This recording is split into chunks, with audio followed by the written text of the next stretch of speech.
third in the Toyota 86's last year. He won the first 5 races of last year's title. So he won a third of the races for the season, but after that streak ended, he didn't win another one. He's really keen to win the title. This is on pit straight. Jared Maggs loses the rear, hits the concrete wall.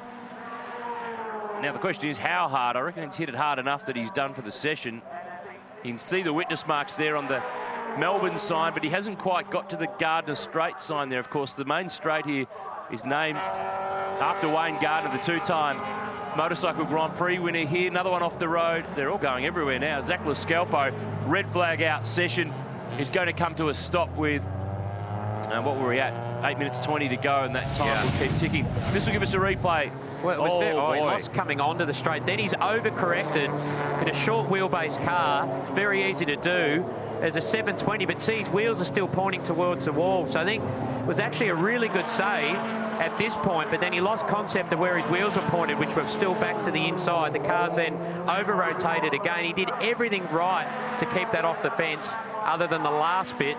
And yeah, that was a big moment. Fortunately, with all that spinning around on the bitumen, it's washed off a lot of inertia and didn't really make, I mean, it's made quite big contact with the wall, but I would assume that that'll be fixable. Compared to what it was going to be at the stage that he started to lose that car. I mean, we've seen people lose the rear coming on the main straight, flip around and head straight into the wall with a spin. But at least he, by the time he was catching it, it knocked a bit of speed off it and take a bit of the energy away from it. So yes, there's damage, but it could have been far worse. This is what was going on at the same time down at turn 1. Zach Lascalpo, pretty easy here to run off the road when there's a bit of a tailwind there, because it's pushing you an extra couple of kilometres faster into turn 1, and you can't quite go through it how you would any other day, and that's probably proof. Yeah, he probably rejoined a little bit too quick. I don't know if he was on the ABS on the grass, which won't really work. You can see how much water is on the AstroTurf. Look at that spray off the left rear loaded tyre there.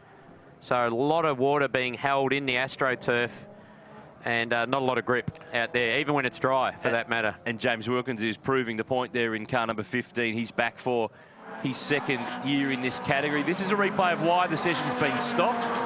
The Samsung Toyota almost saved it. If he just unwound the lock on that last spin to straight ahead, it would have gone straight ahead. But look at the skid marks. You can see he was extremely busy just trying to keep it off the fence. And unfortunately, so just as he comes around, that's where he needs to unwind the lock there, but it's still off to the left. And Warren Luff, who does a lot of those reverse throws in his stunt show up at the Movie World, and people that have been involved